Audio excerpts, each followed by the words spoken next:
네, 오늘은 상처 입은 치유자가 되라, 상처 입은 치유자가 되라라는 제목으로 하나님 말씀 증거하도록 하겠습니다. 전 룻기를 참 좋아합니다. 이유가 뭐냐? 가장 불행했던 여인이 가장 행복한 여인으로 변화된 것입니다. 그래서 이전과 이후가 완전히 바뀐 거, 이게 복음이죠. 굿뉴스잖아요. 우리 인생도 이렇게 변화가 되었으면 좋겠습니다. 우리 가운데 불행한 사람이 있습니까? 행복한 사람 되기를 원합니다. 눌려있던 사람이 있습니까? 이제는 좀 길을 펴는 사람이 되었으면 좋겠습니다. 룻이 그랬다라는 거예요. 이전과 이후가 완전히 바뀐 인생이었습니다. 그럼 어떻게 이런 인생을 살 것인가? 룻기 전체를 종합적으로 한번 분석을 해보겠습니다. 세 가지로 접근하겠는데, 첫째, 이렇게 룻과 같이 인생이 역전되기 위해서 필요한 게 뭐냐? 믿음이 중요하다는 것입니다. 믿음 붙들고 살자. 첫 번째 믿음이에요. 믿음. 룻은 아무것도 없던 여인이었습니다. 그 이스라엘의 기준으로 볼 때 불리한 조건만 가지고 있었어요. 이방 여인이었습니다. 또 남편을 잃은 사람, 그걸 과부라 그러죠. 과부였습니다. 그래서 그렇겠지만 가난했습니다. 그래서 이삭 죽기를 했다는 건 요즘 시간은 넝마죠. 넝마. 거지같이 살았다는 거예요. 홈리스였다는 거예요. 그러니까 이스라엘 백성들이 제일 불쌍히 여겼던 것, 인간 취급 안 했던 게 이방 사람인데, 이방 또 여자예요. 여자는 또 숫자에도 안 넣었잖아요. 이방 여자. 거기다가 의지할 것 없는 과부. 뭐 그래서 그렇겠죠. 가난했고. 그러니까 모든 불행의 요소를 다 갖추고 있었다는 것입니다. 이보다 더 불행할 수 있을까? 혹시 오늘도 이게 저녁 예배 나오신 분들 가운데 나 참 불행하다 이런 사람이 있습니까? 이거 제가 자세히 설명하면요, 룻보다 더 불행할 수 없어요. 몸에 장애를 입었다 그거 하나 빼놓고는, 그죠? 이보다 외적 환경으로 더 불행할 수 없을 정도로 모든 것이 바닥인 사람이었다는 것입니다. 그러니까 핵심만 붙들었으면 좋겠어요. 그의 인생이 뒤집혔던 이유가 무엇입니까? 믿음이에요. 믿음 하나 붙들었더니 뒤집혔다는 것입니다. 룻기 1장 16절을 보면은, 야, 니네들 이제 고향으로 가라, 이렇게 시어머니 나오미가 얘기를 했을 때 룻이 이렇게 얘기합니다. 내게 어머니를 떠나며 어머니를 따르지 말고 돌아가라, 강권하지 마옵소서. 어머니께서 가시는 곳에 나도 가고 어머니가 머무르는 곳에 나도 머물겠나이다. 어머니 백성이 나의 백성이 되고, 그 다음 중요해요. 어머니의 하나님이 나의 하나님이 되리이다. 이거 단순하게 고향 가라 그 얘기가 아니라 남아있던 이유가 뭐예요? 의리 지키겠다 그거보다도 나는 당신의 하나님, 어머니의 하나님을 믿기를 원합니다. 믿음의 고백이었다는 것입니다. 믿음 때문에 나온 거예요. 우리 인생도 마찬가지입니다. 모든 끈들이 다 끊어졌습니다. 뭐 의지할 게 하나도 없어요. 그럼 절망이죠? 다 망했다 그러잖아요. 살 길 딱 하나 있습니다. 믿음의 끈 하나 붙들면 삽니다. 오직 믿음. 그래서 우리 인생은 그래요. 지금도 그래요. 여러분 다 잊어버려도 괜찮습니다. 이거 하나만 귀에 쟁쟁하게 남았으면 좋겠어요. 다 끊어져도 믿음 하나 붙들면 삽니다. 믿음의 줄 붙들면 삽니다. 여러분 믿습니까? 룻이 그랬다라는 거예요. 우리도 그런 인생을 봤으면 좋겠습니다. 세상에 참 절망이 많습니다. 뭐 이래저래 절망이 많이 있죠. 몸부림쳐도 상황이 호전이 되지 않고, 경제 어렵고, 관계 다 깨져버리고, 몸에 병 나고, 마음이 무너지고, 청천벽력 같은 일들이 막 벌어집니다. 원래 그 고난은 몰려서 오잖아요. 한 가지가 오는 게 아니라 막 두세 가지가 막 옵니다. 정신을 못 차려요. 고난 때문에. 질병. 병이 아무것도 아닌 것 같죠. 병 걸려보세요. 뭐 조그마하게 수술할 일이 있다 그래도 마음이 무겁거든요. 예를 들어서 한 달 있다가 수술을 해야 된다, 두 달 있다가 수술을 해야 된다. 마음이 무거워요. 뭐 몸 안에 뭐 조그마한 혹이라도 생겼다 그러면 마음이 무거워요. 항상 뭘 짊어지고 가는 것 같이 보이고. 경제적인 위기. 오늘 주일인데 어떤 형제가 그러더라고요. 주일인데도 얼마나 급한지 돈 달라고 닥달하는 전화가 온다고. 근데 그 사람도 알아요. 믿음이 있는 사람이니까. 그 사람, 돈 달라는 사람은 나쁜 사람이 아니에요. 자기도 너무 급하기 때문에. 이게 연쇄적인 반응이거든요. 나는 돈이 없어서 못 갚는데 갚아야 될 그 사람도 어려운 걸 알아요. 서로 어렵거든요. 그러니까 안 해줄 수도 없고. 날마다 그 사람의 머릿속에는 돈밖에 없는 거죠. 어떻게 하면 이 돈의 문제가 해결될 것인가. 부도 위기까지 놓였습니다. 하루하루. 지금 저하고 지금 한 3주째 같이 기도하고 있는데 일주일 버티고 또 일주일 버티고 일주일 버티고, 그냥 매일매일이 쫓기는 인생이에요. 그럴 때 이 인생이 절박한 인생이 아니라고 누가 말할 수 있겠습니까? 공격당하고 어려움 당하고, 그게 인생이라는 것입니다. 근데 고난이 깊어지면 더 힘든 게 뭐냐 하면요, 제일 어려운 건 뭐냐, 그 사람들에 대해 불신을 당했다, 그거는 그래도 살만한데 잠깐만 이렇게 어려움이 오면 하나님에 대한 불신이 생긴다는 것입니다. 절망에도 믿음만 있으면 살잖아요. 하나님이 나를 붙들어 주신다 그러면 되는데 그 믿음조차 흔들릴 때가 있다니까요. 흔들흔들 해가지고. 그럼 뭘 믿고 살 거예요? 뭐 여러분 평신도들이라면 덜 하지만 목사가 어려움 당해요. 고난 당해요. 막 고난 당하고 어려움이 있더라도 끝까지 나는 그죠, 불같은 믿음, 정 같은 믿음 붙들 거야. 근데 믿음 하나 붙으니까 목사하잖아요. 그런데 어느 순간이니까 그 믿음조차도 흔들흔들해질 때가 있어요. 그럼 뭐예요? 세상에서 다 망하고 믿음까지 없으면 뭐예요 그거. 살아있을 가치가 없는 거죠. 그런 상황에 놓일 수도 있다라는 것입니다. 그럴 때조차도 우리 살 길을 어디서부터 풀어야 되냐? 믿음부터 풀어야 돼. 믿음. 제자들이 흔들릴 때 예수님께서 요한복음 14장 1절에서 이렇게 말씀하시죠. 너희는 마음에 근심하지 말라. 하나님을 믿으니 또 나를 믿으라. 저는 이 말씀 좀 외웠으면 좋겠어요. 하나님을 믿으니 또 나를 믿으라. 하나님 믿습니다. 예수님 믿습니다. 마음에 근심하지 말고 믿습니다. 믿습니다. 이 고백해야 돼요. 너희는 마음에 근심하지 말라. 명령이에요? 하지 말래요. 대안이 있잖아요. 하나님을 믿으니 또 나를 믿으라. 믿으면 된다는 거예요. 이 믿음 붙들고 이것 때문에 일어설 수 있는 하나님의 종 되기를 바랍니다. 룻기를 쭉 읽어보면 룻 좋은 여자죠. 저도 이런 좋은 여자들이 다 됐으면 좋겠습니다. 첫째 성실한 여자였어요. 여러분 좀 성실했으면 좋겠어요. 잠도 좀 줄이시고 그죠? 열심히 좀 뛰었으면 좋겠어요. 설거지도 열심히 하시고 룻과 같이 남자들도 성실하게 돈 벌고 좀 성실했으면 좋겠어요. 룻은 성실한 여자였습니다. 거기다 겸손한 여자였습니다. 일 열심히 하고 난 다음에 공치사 안 했어요. 뭐 내가 주워온 거 어머니가 먹잖아 이런 얘기도 안 하고 겸손했습니다. 여러분 좀 겸손했으면 좋겠어요. 제발 난척하지 말고 내가 다 했다 그러지 말고 골 만들라 그러지 않고 어시스트 하는 사람이 되었으면 좋겠어요. 겸손한 여자였습니다. 순종 잘했습니다. 시어머니한테 철저히 순종했어요. 남편도 없는데 시어머니한테 왜 순종을 해요? 근데 순종할 이유도 없는데 순종 잘했습니다. 여러분 좀 순종하는 사람이 되었으면 좋겠어요. 방골기질 좋은 거 아닙니다. 하나님 별로 좋아하지 않아요. 순종하는 마음. 순종하고 똑같은 말이 뭐예요? 그게 페이스예요. 페이스. 페이스풀. 믿음직하다. 신실하다. 충실하다. 순종하는 사람 되는 게 좋습니다. 대드는 거 별로 안 좋아요. 그 다음에 이 사람은요 또 인격자였어요. 인격이 참 좋아요. 얼마나 마음이 따뜻하고 좋은지 참 매력적이잖아요. 룻이 가지고 있는 장점이 많습니다. 성실하고 겸손하고 순종 잘하고 인격적으로 탁월하고 정말 이렇게 괜찮은 여자가 별로 없어요. 모든 거 다 갖췄는데 하나님의 시각에서 봅시다. 하나님이 그의 성실 안 봤어요. 겸손 안 봤어요. 순종도 안 봤어요. 인격도 안 봤어요. 뭘 봤어요? 믿음 봤어요. 소망이죠. 하나님은 믿음 보셔요. 믿음. 모든 거 다 갖췄다 할지라도 믿음 없으면 빵이고 믿음 있으면 돼요. 믿음 있으면. 세상 사람들하고 좀 판단이 다르죠. 세상 사람은 인격을 더 많이 보는데 물론 인격도 있어야지. 인격 파탄돼서 잘하는 얘기가 아니에요. 근데 하나님이 보시는 건 믿음 보신다는 거예요. 하나님께서 아브라함 선택 왜 했습니까? 아브라함을 선택한 이유가 뭐예요? 믿음 때문에. 그래서 아브라함 앞에 붙는 수칙이 있잖아요. 수식어가 있잖아요. 믿음의 조상 아브라함. 믿음을 얼마나 잘 인정받았는지 믿음의 조상이래요. 믿음 가지고 나갔잖아요. 믿음 가지고. 아브라함 그의 삶에 있어서 뭐 여러 장점이 있었지만 그걸 보는 게 아니야. 믿음의 믿음. 히브리서 11장 6절 보니까 믿음이 없이는 하나님을 기쁘시게 하지 못하나니 하나님이 선언했잖아요. 야, 날 기쁘게 하려고 그러냐? 믿음 갖고 나와. 하나님께 나아가는 자는 반드시 그가 계신 것과 또한 그가 자기를 찾는 자들에게 상 주시는 이심을 믿어야 할지니라. 그래서 여러분들 하나님의 기쁨 되기 원하십니까? 믿음 가지십시오. 믿음이 있어야 기뻐할 수 있다는 것입니다. 인격도 중요해요. 인격이 필요 없다는 얘기는 아니죠. 근데 성경 어딜 봐도 인격으로 구원받았다라는 얘기가 없어요. 그래서 인격이 좋으면요 구원하고 상관없어요. 인격으로 구원받는 거 아닙니다. 믿음으로 구원받는 거예요. 믿음으로. 그래서 믿음 가져야 됩니다. 믿음. 믿음 가지고 선실하게 서 있는 사람이 돼야 된다는 거예요. 히브리서 11장 인격자들 명단 아니에요. 믿음 가진 사람들의 명단이에요. 인격장 그런 거 없어요. 믿음장은 있지만. 믿음 붙들으셔야 돼요. 믿음. 믿음이 있으면 믿음이 일을 하는 겁니다. 믿음이 있으면 믿음이 세상을 이기는 거예요. 믿음이 자산입니다. 믿음 붙드셔야 돼요. 믿음.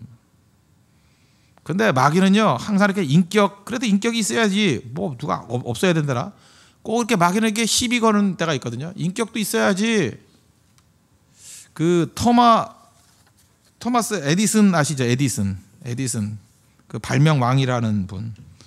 이분이 1947년도에 탄생 100주년이었어요. 그러니까 1847년생이죠. 근데 미국에서는요 우리보다 훨씬 더 에디슨에 대해서 높이 평가합니다. 발명왕 에디슨, 미국 정신이 낳은 사람이다. 그래서 에디슨 굉장히 높이 평가해요. 근데 100년 만에 이제 그의 집도 다 보존이 돼 있거든요. 그 방을 100년이 됐으니까 한번 뒤져봤어요. 이렇게 여기저기 뒤져봤더니 다른 건 다 열려 있는데 서랍 하나가 이렇게 자물쇠로 잠겨져 있다라는 거예요. 그러니까 이제 그 고고학자겠죠. 그 정도면 미국 뭐 역사 짧으니까 100년만 돼도 뭐 고고학적인 의미, 고고학보다 뭐 박물관에서 나왔겠죠 사람들이. 그래서 조심스럽게 열쇠를 따자라고 결의가 됐어요. 그 열쇠를 열어서 그 안에 뭐 대단한 게 있는지 알고, 뭐 새로운 발명품이 있는지 알고, 무슨 그 아이디어가 있는지 알고 딱 열어봤더니 종이 한 장이 있더라는 거예요. 종이 한 장에 메모가 있는데 그 메모가 뭔지 아십니까? 캄캄한 곳에 떨어졌을 때 요나를 생각하라. 뭐예요 이게? 그냥 내용 그대로예요. 캄캄한 곳에 떨어졌을 때 요나를 생각하라. 그러니까 에디슨이 자기가 메모해놓은 거예요. 그게 자기의 좌우명이었던 것 같아요. 캄캄한 곳에 떨어졌을 때. 그도 뭐 이렇게 실험하다가 불도 나고 어려움도 나고 그러지 않았습니까? 그럴 때 요나를 생각하라. 그 요나는 의미가 있는 거죠. 우리 많은 사람들이 요나 선지자 뭐 별로 높이 평가 안 합니다. 왜 그래요? 이게 불순종한 선지자니까. 니느웨 가가지고 말씀 증거했더니 안 가고 다시스로 도망치고, 그 다음에 또 뭐 배에 있다가 뭐 스스로 그랬죠. 스스로 나를 물속에 던지라. 그래서 물속에 들어갔다가 또 그다음에 뭐 물고기 뱃속에 뭐 3일 있다가 2장에서 또 기도도 하다가 뭐 이렇게 나온 사람 아니에요? 그러다 보니까 요나 그러면 우리 한국말로 그러잖아요. 요나가 문제야 뭐 이러면서, 그죠? 요나가 문제야 그러면서 요나 선지자는 불순종한 선지자. 그래서 별로 그렇게 좋게 생각을 안 할 때가 많이 있다는 것입니다. 그런데 에디슨이 봤던 건 뭐예요? 실제로 요나가 우리 현실에 우리 자신의 모습과 더 가깝다라는 거예요. 우리 요나 같은 사람 아닙니까? 우리가 뭐 순종만 해요? 되게 불순종하지. 뭐 말씀대로 뭐 알고도 불순종하는 거 많이 있지 않습니까? 하나님의 뜻이 니느웨에 있다는 거 알면서도 도망치잖아요. 다치스로. 내 성질에 안 맞으면 딴짓 하잖아요. 우리가 뭐 자기 뜻을 다 꺾고 하나님의 뜻만 붙드나요? 안 그러잖아요. 그러다가 얻어 터져가지고 깨지고, 또 여기도 약간 멋있는 점이 있죠. 내가 내 탓이야. 그리고 나를 물에 던져라. 이거 멋있잖아요. 이거는. 안 멋있어요? 재 던져요. 뭐 주님 내가 여기 있으니 재를 보내셔서 이러지 않잖아요. 그죠?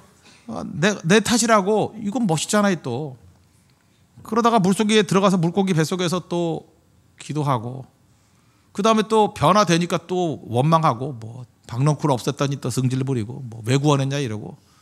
그게 사실 우리 모습하고 되게 비슷하잖아요. 그런데 에디슨이 본 건 뭐냐면 역시 미국 사람이에요. 현실적인 거예요. 캄캄한 어둠에 떨어졌을 때 요나를 생각하라. 근데 하나님이 요나를 썼어요, 안 썼어요? 썼다라는 거예요. 불순종해서 물고기 뱃속에 들어갈 때 하나님이 보호하셨습니까, 안 하셨습니까? 보호하셨어요. 저는 인생을 살면서 요나 같은 경험을 참 많이 합니다. 분명히 불순종했어요. 그래서 얻어 터져요. 그때 또 약간 멋있는 척해요. 내가 내 탓이에요. 그럼 하나님이 살려줄 줄 알았더니 진짜 집어 던져. 물고기 뱃속에 들어갔더니 물고기 위장 속에 들어갔어요. 얼마나 냄새나겠어요, 그죠? 막 허우적대고 가시 찔리고 이게 뭐야 때리고. 그러다가 3일 만에 나왔어요. 그죠? 또 불평하고 원망하고 우리 모습이잖아요. 그런데 중요한 게 뭐냐? 역사상 요나만큼 크게 쓰임받은 사람이 없어요. 니느웨라는 큰 도시에 가가지고 말씀을 증거했는데 뭐 여러 날도 안 했어요. 요나서 3장 4절 보니까 요나가 그 성읍에 들어가서 하루 동안 다니며 외쳐 이르되, 하루 동안 딱 하루 전도했어요. 하루. 우리 네팔 성도들 하루만 할까요? 하루 딱 전도했어요. 하루.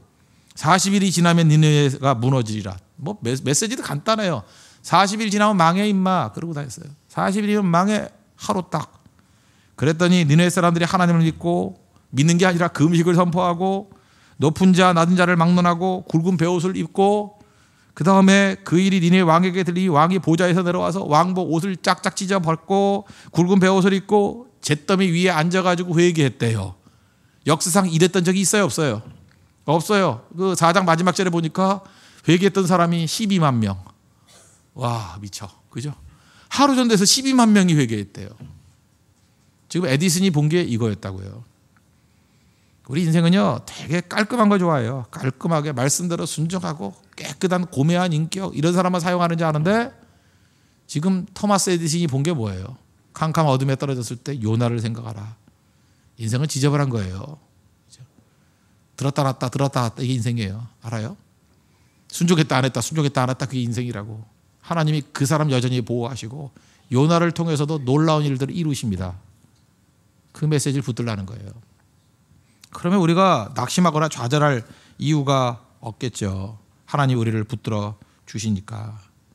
그거 믿으라는 거야. 그거 믿으라고. 우리 뭐 인간적인 생각을 한번 놓고 보십시오. 그러면 우리 같으면 여러분 그 루카 같은 사람 하나님의 주역으로 쓰겠어요? 메시아의 족보인데 메시아의 족보에 루카 같은 여자가, 이방 여자가 들어가는 게 좋겠어요? 모함 여자가? 족보도 깨끗해야지. 근데 예수님의 족보를 보세요. 참 지저분하잖아요. 뭐 입에 담기 힘든 죄도 지은 사람이 많고, 뭐 심지어 여자들 나올 때 다 기생에다가 뭐 이방자인에다가, 그 다음에 또 뭐 그 장군의 부인 아니에요, 우리아의 아내 뭐 이런 거. 그 다음에 또 유다 선생께서는 또 며느리하고 사이에서 또 애가 나네요. 알겠죠? 말하기도 힘들 그런 일들. 참 지저분하죠. 그게 인생이라는 거, 인생. 그 안에서 하나님의 뜻이 이루어지고 있더라. 그래서 너무 깔끔한 거 좋아하지 말고, 뭐 깔끔한 거 좋죠. 그러나 우리 인생을 현미경적으로 이렇게 쳐다보면요, 다 허점투성이고 문제투성이에요. 그래도 쓰시잖아요. 그래도 그게 믿음이에요, 믿음. 나 같은 죄인 살리신 주 은혜 놀라와. 그게 믿음이에요, 믿음. 그래서 세상 사람들은요, 특별히 마귀는 우리를 정죄합니다. 너 같은 자가 무슨 자격이 있느냐? 너는 쓰임받을 수 없어. 안 돼.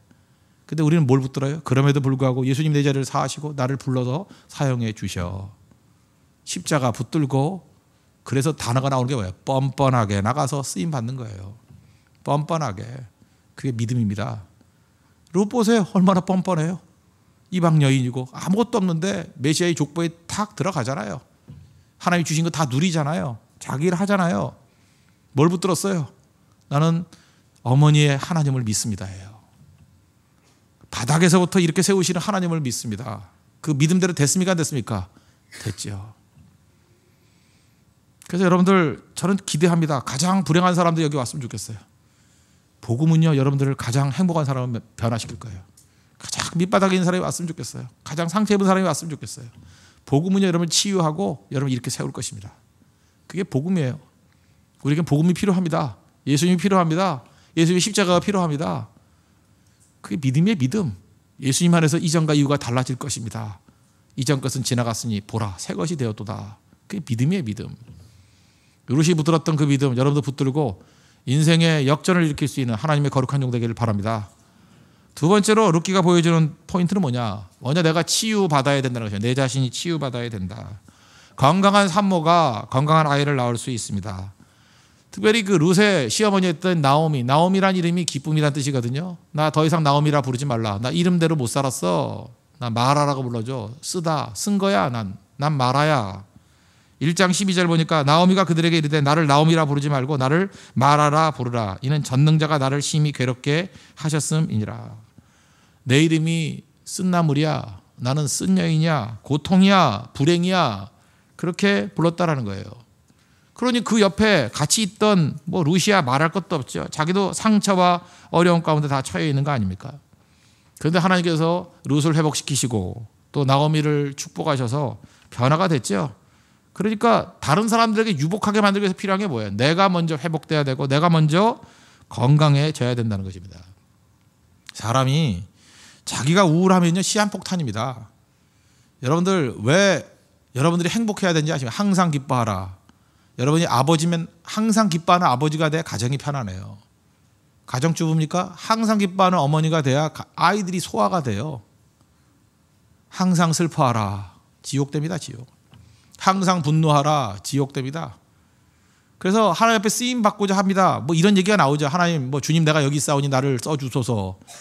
그러면 좀 기뻐 좀 할래? 그게 첫 번째 요청이에요. 제발 주의 일 한다고 하는 사람들 좀 웃으면서 하십시오. 웃으면서.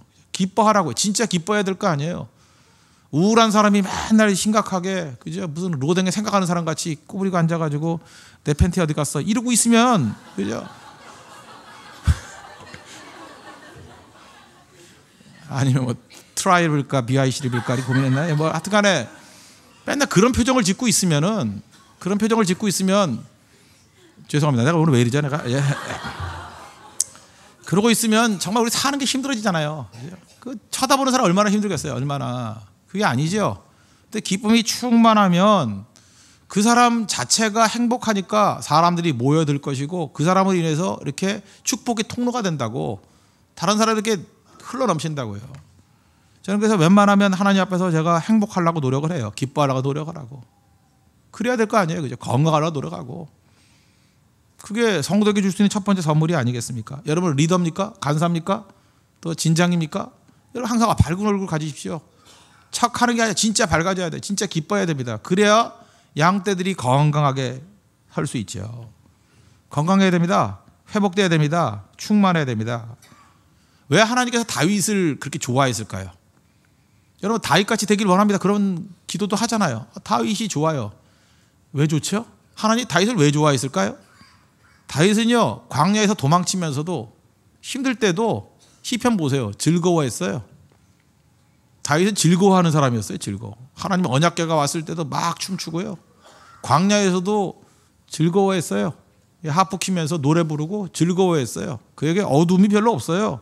하나님을 즐기는 사람이에요. 하나님 보면 막 즐거워하고 예배를 너무 즐거워하고요. 하나님 안에서 평안함을 누렸어요. 그저 항상 평안함을 누리고 하나님 때문에 기뻐하는 사람이었습니다. 그러니 하나님 마음에 합한 사람이죠. 우리 장로교 신조가 웨스트민스터 소요리 문답이잖아요. 그 일문일답이 뭐예요? 이번에 뭐 세례받은 사람 또 물어볼 건데 사람의 제일 되는 목적이 무엇입니까? 질문. 대답이 뭐예요? 하나님을 영화롭게 하는 것과 그를 영원토록 즐거워하는 것. 신앙이 뭐예요? 하나님께 영광 돌리는 거. 또 하나가 뭐예요? 즐거워하는 거예요. 하나님 바라보고 즐거워하는 거. 그러니까 여러분들 신앙의 출발이 뭐냐 하면 하나님 영화롭게 하는 거. 또 하나 반이 뭐예요? 즐거워하는 거라니까요. 그 우중충하게 심각하게 있으면서 뭘 하나님께 영광을 돌린다 그래요. 즐거워해야죠. 기쁨이 있어야죠. 그러기 위해서 필요한 게 뭐예요? 잘 쉴 줄 알고, 그죠? 잘 회복될 줄 알고, 그게 필요한 거죠. 내가 건강한 거. 그래서 주 안에서 새 힘을 얻는 법을 자꾸만 배워야 됩니다. 그래야 좋은 리더 되죠. 옛날 여자분들 뭐 그런 얘기 많이 들었죠. 우리나라 여자분들이 참 힘들었습니다. 지금도 힘들지만 옛날에도 참 힘들었죠. 시집살이라는 게 있었잖아요. 제가 뭐 어렸을 때 그런 얘기 많이 들었습니다. 시집 가면 뭐 벙어리 3년에 귀머거리 3년에 뭐 맹인 장님 3년 9년을 뭐 버텨야 된다나 뭐 이러고. 그래서 시집살이와 비슷하게 목사도 그랬어요. 뭐 어떤 새로 교회에 부임하면 벙어리 3년에 귀머거리 3년에 장님 3년. 그 전에 죽으면 어떡하지? 그렇게 됐다고요. 그죠? 그러니까 병이 나죠. 그게 화병이라는 거 아니에요? 화병. 화병 나죠. 풀 데는 없고. 계속 눌려만 있으니까. 그래서 시어머니들이요. 이렇게 며느리들이 화병이 나면 알아요. 자기도. 여자도 참 이상해. 여자가 왜 여자를 괴롭히는지. 막 괴롭히다가 도저히 약으로 안 될 것 같잖아요. 그러면 시어머니가 쓸 수 있는 전가의 보도가 딱 하나 있어요. 친정 갔다 와 그래요. 친정 갔다 와서 한 일주일 2주만 갔다 오면 다 회복이 돼요. 다. 친정 가면 하는 일이 뭐예요? 엎어져 잠만 자면서 한 3일 할 거예요. 그죠? 엄마 밥 갖고 와! 막 소리 질러대고 그죠? 이게 밥이야! 그러고 뜨거워 못 먹겠어! 막 소리 질러대고 옛날 그 처녀 때 딸로 돌아가는 거예요. 그렇게 그죠? 긴장 다 풀고 난리 부리고 한 2주 정도 하면 거짓말 같아요. 완전히 병이 다 나. 새임 얻어가지고 다시 와가지고 또 벙어리 3년 뭐 귀머거리 3년 계속 그러는 거죠. 저는 이게 참 의미가 있다고 생각합니다. 여러분 세상을 살아갈 때 시집살이 같지 않습니까? 우리 부장님, 시어머니 같지 않아요? 탁달하고 우리 차장님, 우리 과장님, 그 별것 아닌 계장님, 별것 아닌 계장이 그죠? 간장게장님 이분이 나를 굉장히 힘들게 만들잖아요. 그죠? 힘들게 만들죠? 그런데 이 힘든 것들이 사실 가정이 좋은 가정은 친정 같은 가정이에요. 가정에 오면 쉼이 있고 교회가 친정 같아야 돼요. 저는 우리 교회가 친정집 같은 교회가 됐으면 좋겠어요. 그죠? 오면은 어떤 투정도 받아줄 수 있고 품을 수 있고 얼마나 힘들었으면 저럴까. 그죠? 그게 좋은 영성이에요. 쉼이 있는 거. 예수님은 친정어머니 같지 않습니까? 그런 느낌 안 들어요? 예수님은 친정어머니. 예수님은 친정어머니. 친정엄마 예수. 그런 생각이 안 들어요? 왜 그러냐? 마태복음 11장 28절 보니까 수고하고 무거운 짐 자들아, 수고하고 무거운 짐진 딸들아, 다 내게로 오라. 다 친정으로 오라. 내가 너희를 쉬게 하리라. 그렇잖아요. 쉼이 있어요. 쉼. 그래서 새이 먹고 다시 시어머니를 향해서 나아가는 거예요. 세상을 향해 나아가는 거예요. 이길 수 있다라는 거예요. 하나님께서 이 나오미와 룻을 회복시켜 주시잖아요.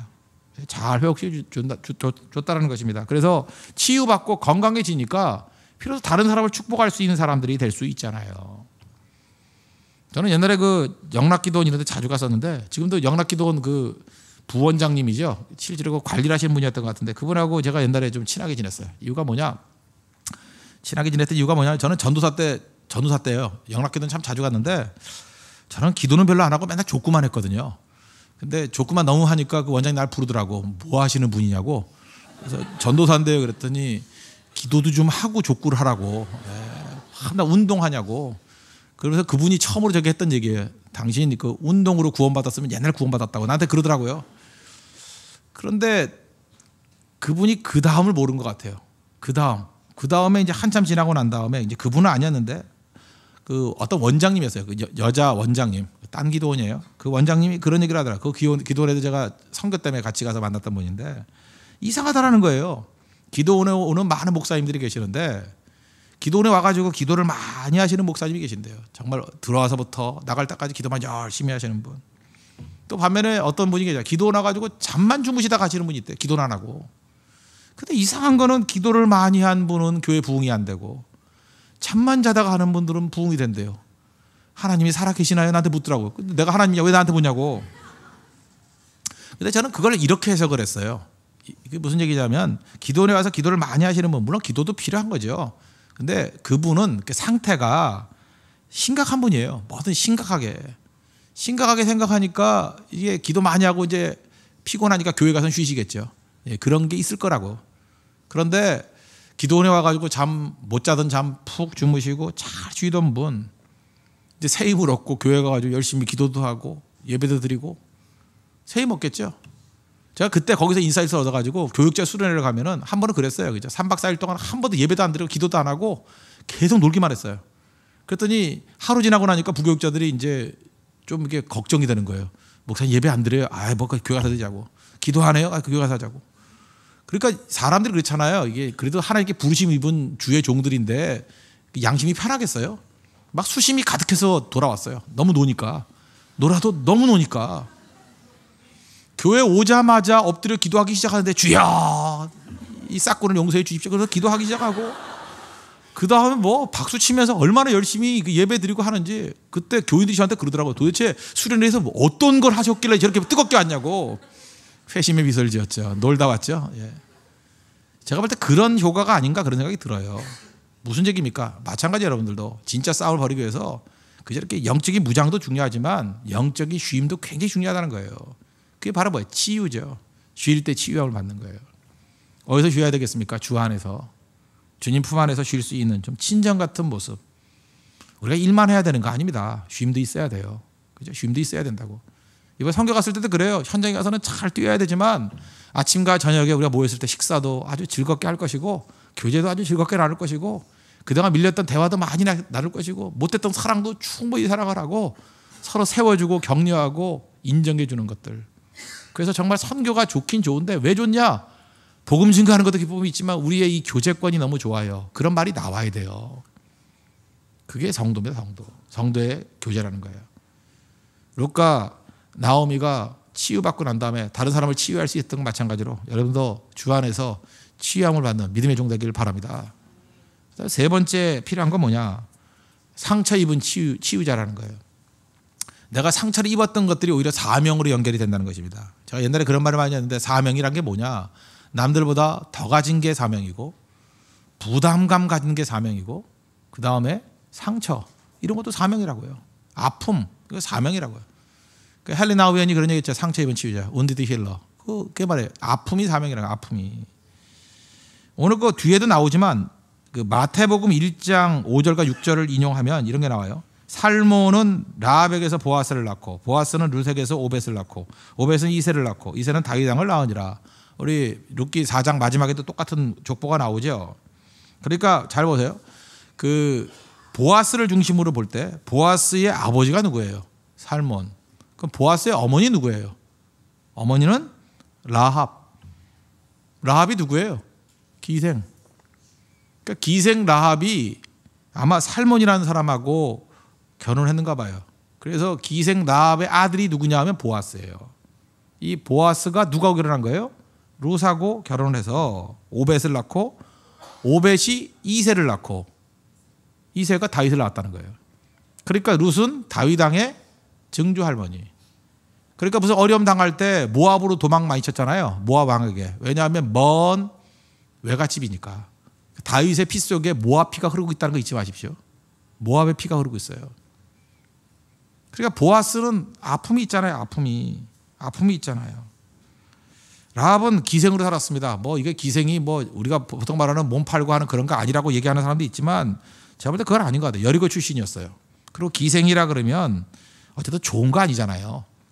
좋지 않은 직업이었습니다. 직업여성이었어요. 하나님의 은혜로 남편을 만났습니다. 변화됐죠. 그가 살몬이에요. 더 이상 몸을 팔지는 않았겠지만 마음의 상처는 있었겠죠. 죄의 상처 뭐 이런 거 있었겠죠. 아들 보아스를 키울 때 얼마나 조심스러웠겠습니까? 여러분 어렸을 때 그 집안의 족보 갖고 이렇게 놀림당하는 거 우리나라도 그렇잖아요. 뭐 외국인하고 결혼했을 때 뭐 이렇게 놀릴 수 있죠. 니네 엄마 뭐 어디 출신이잖아 뭐 이러면서 그런 거 없습니까? 니네 엄마 뭐 캄보디아 사람이잖아. 뭐 니네 엄마 뭐 베트남 사람이지만 뭐 니네 엄마 또 어디예요? 뭐 인도네시아 사람이지만 뭐 이럴 수 있잖아요. 그러면 안 된 집안. 마찬가지로 보아스도 그런 얘기 듣고 자랐을 가능성이 크죠. 니네 엄마 기생이었다며? 니네 엄마 기생이었다며? 손가락질하고 무시당하고 왕따당하고 이지매당하고 상처 있는 어린 시절을 보냈을지도 몰라요. 아마 그랬을 거예요. 상처가 있을 거라고. 당당하게 우리 엄마 누구다 말하기가 쉽지 않은 그런 인생이었을 거라고요. 엄마가 기생이니까. 보아스 위로받았습니다. 치유받았습니다. 전 그랬을 거라고 생각해요. 그 어머니 상이 되게 중요한데 보아스는 어머니를 상당히 불쌍히 여겼던 것 같아요. 어머니 정말 믿음으로 변화가 됐는데 저렇게 조롱받을 수 있는 존재구나. 그래서 어머니를 그 동정심 가지고 쳐다보다가 룻을 보니까 룻도 이방 여자잖아요. 엄마도 이방 여자고. 이방은 아니지만 그 이방적인 요소를 갖고 있던 기생이었잖아요. 룻을 바라보면서 어머니가 연상됐겠죠. 되게 아들은요 어머니 이미지하고 비슷해요. 여기 여러분들 그 마음에 드는 남자가 있으면요 그 남자의 어머니가 쓰는 화장품을 같이 써봐요. 그런 남자가 거의 90%는 따라와요. 남자가 좋아하는 냄새가 어머니 냄새예요. 어머니가 아모레 쓰면 아모레 써봐요. 따라가요. 진짜 그래요. 그 어렸을 때 냄새가 엄마 냄새거든요. 엄마 냄새가 엄마 화장품 냄새지 뭐. 제가 제일 좋아하는 비누 냄새가 뭔지 알아요? 다이아이래요. 나는 몰랐어 왜 다이아를 좋아하는지. 우리 어머니가 다이아를 썼어요. 지금도 다이아 노란 거 팔지도 않아. 미국엔 팔아요. 가가지고 맨날 팔아요. 우리나라에. 노란 거 색깔이 바뀌었어. 그 냄새가 아니야. 옛날 다이아 그 냄새가 아니야. 전통 다이아, 클래식 다이아 클래식 그거 아니에요. 지금은 다이알은 다이알인데 짝퉁 다이알이야. 이상한 다이알이야. 뭐 냄새도 안 나고 뭐 풀어지지도 않고. 그 다이알. 아 미치겠어요. 그 다이알. 어머니 냄새.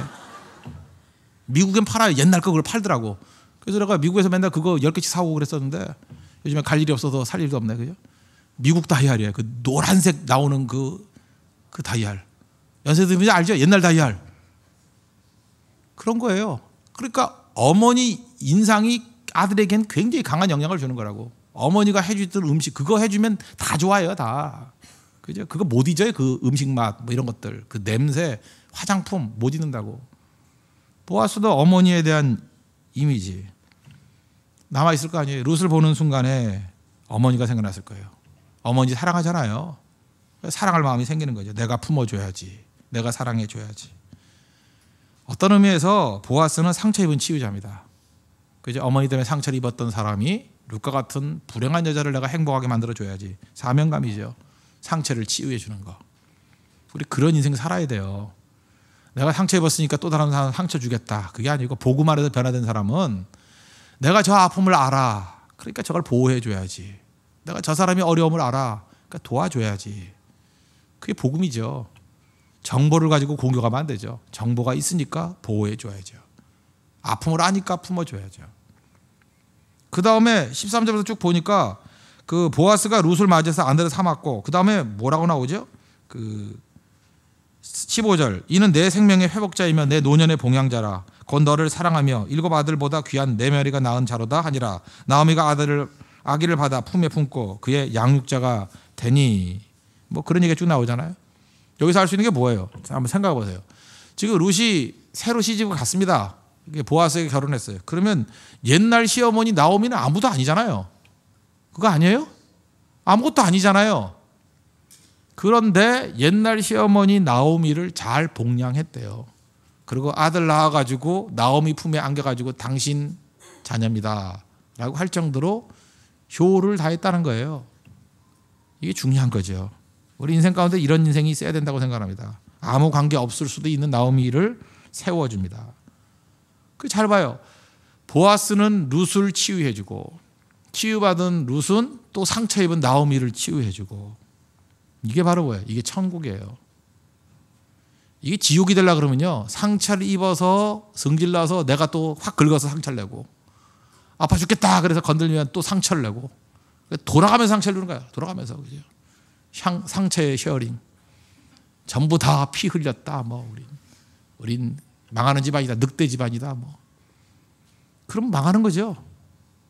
그런데 치유받은 사람이 그 힘을 가지고 또 다른 사람을 품어주고 또 품어주고 이게 천국이에요. 교회는 이런 모습이 돼야 된다는 것입니다. 여러분, 우리가 이 룻기에 나오는 이 회복의 모습들, 상처 입은 치유자의 모습이 우리의 모습 되길 바랍니다. 그게 교회예요, 교회.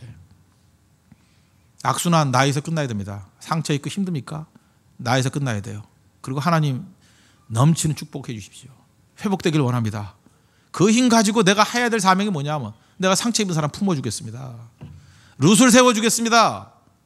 나오미를 세워주겠습니다. 그게 교회예요. 그게 성도라고요. 그럼 일어서게 됩니다. 그때부터 악순환이 아니라 선순환이 이루어지게 된다는 거예요. 그런 축복이 많은 하나님의 거룩한 백성 되기를 바랍니다. 말씀의 결론 맺겠습니다. 우리 룻기 총 결론인데, 이렇게 영광스러운 이전과 이후에 달라진 인생을 살기 위해서 꼭 필요한 게 뭐죠? 믿음의 믿음. 인격도 중요하지만 여러분들 다 모르는 상황에서 믿음 하나 붙들면 룻과 같이 일어섭니다. 아브라함 같이 일어섭니다. 하나님은 믿음 보십니다. 믿음으로 세상을 이기는 하나님 백성 되기를 바랍니다. 그리고 내가 먼저 행복해지십시오. 치유받아야 됩니다. 내가 건강해야 축복의 통로 될 수 있다는 거예요. 하나님 나를 건강하게 세워주십시오. 그리고 상처 입은 치유자 되기를 원합니다. 치유하러 나갈 수 있는 믿음의 종 되게 해달라고 간구하는 우리 은혜의 종 되기를 축원합니다. 기도하겠습니다. 이 시간 다 같이 하나님 앞에 간구하겠습니다. 이 말씀을 놓고 믿음 붙들게 해 주십시오. 오직 믿음으로 살기를 원합니다. 그리고 치유받고 또 다른 사람을 치유하는 종 되게 해달라고 다 같이 하나님 앞에 간구하도록 하겠습니다.